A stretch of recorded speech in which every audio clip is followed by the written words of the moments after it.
I'm Kelly Semenoff at Parker Semenoff Architects, and this is the first of a three-part video series entitled Money and Buildings, a Practical Guide to Church Building Projects. In this video, we'll talk about how to find out what you need. We'll begin by talking about developing a program of space requirements, then list some rules of thumb for determining building area, and finish with some things to look for when considering purchasing a property. Whether you're a pastor or a member of a building committee, as you embark on a church building project, you might find yourself asking, where do we start? To design an appropriate building, one that meets your needs at a price you can afford, the architect needs to work within some parameters. The first step, then, is to find out what you need.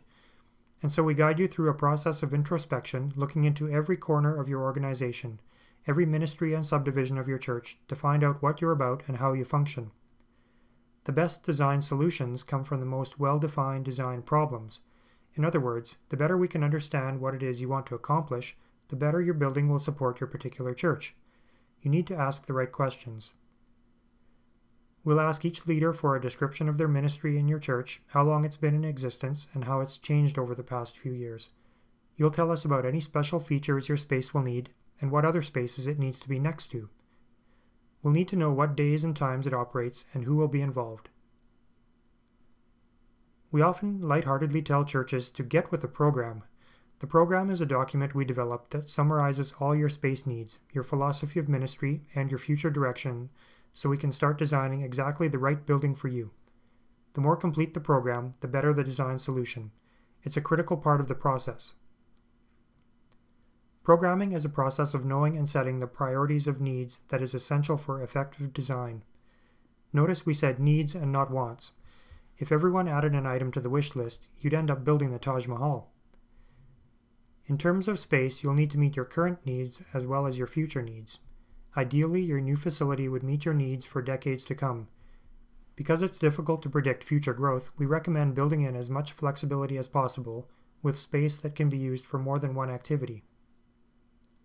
Often the biggest issue facing churches is whether to have a dedicated sanctuary or a multi-purpose gymnasium.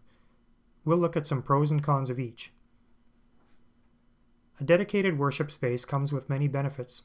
A sloped floor will allow comfortable fixed seating or pews with great sight lines to the platform. A dedicated sanctuary can be designed with a worshipful atmosphere and excellent acoustic properties, as well as elegant surface finishes. It can be set up for sound and lighting and then left undisturbed the rest of the week. On the other hand, the fixed seating of a dedicated space limits its usage for other activities. A dedicated worship center is an expensive option given its limited usage during the week. Fixed pews are also more expensive, up to twice as much as movable pew chairs. The main benefit of a multi-purpose auditorium is that it can be used for many different ministries, such as seminars, sports activities, and games. It also means that your facility does not need a second auditorium and/or a gymnasium, which can significantly reduce building costs. Conversely, a multi-purpose auditorium is not specifically a worship space. Acoustics can be an issue, and higher platforms are needed to achieve good sight lines from every seat. Often, the musical instruments must be moved, stored, and set up for weekly worship services. And to accommodate activities such as sports, youth gatherings, and seminars, room finishes must be able to withstand more abuse and can need more cleaning and maintenance. The question of dedicated versus multi-purpose will no doubt generate much discussion among the building committee and members, but it's a matter of carefully balancing ministry goals, preference, and budget. Now we want to give you some rules of thumb as you think about how much floor space your building will need. These are rough guidelines only for planning purposes. Actual building area will vary with the layout. Overall, if you're building a single auditorium facility, you'll need an average of about 30 square feet per every seat. If it's a dual auditorium facility, that is, a sanctuary and a gymnasium, you'll need about 40 square feet per person. The main worship space will need about 10 square feet per person, including platform. The lobby will need 3 to 4 square feet per person in the auditorium and has potential for multi-purpose. Nursery space will be around 30 square feet per child. Education space will require about 25 square feet per child up to grade 6. Up to grade 12 will need 15 square feet per person. A gymnasium will be approximately 50 by 80 feet, or around 4,000 square feet.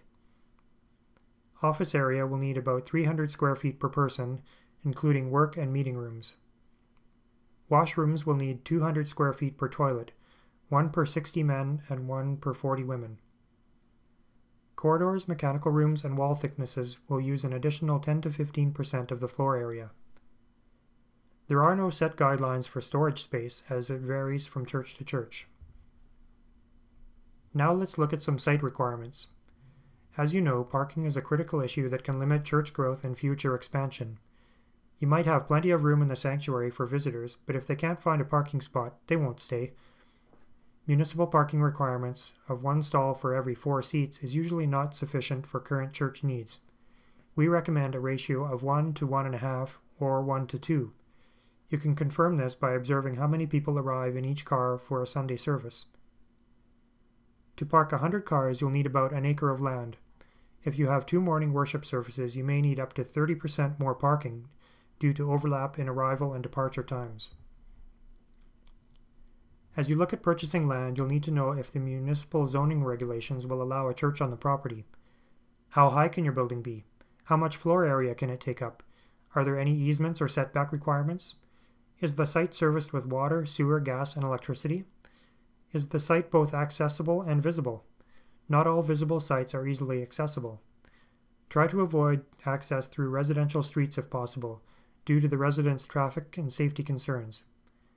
Is your property flat or sloped? Sloped sites are less efficient, so more area may be needed to compensate. Soils vary greatly and need to be tested as a condition of sale. Lots of organic material or sandy soils will require a more expensive foundation system. Stormwater management will need to be considered, that is, holding runoff on site and letting it drain into the municipal storm system at a prescribed rate. We hope we've given you some ideas about how the design process works and how to begin thinking about a church building program. These guidelines will work whether you're planning a small addition or a large campus development. The key at the beginning is not to get bogged down in the details.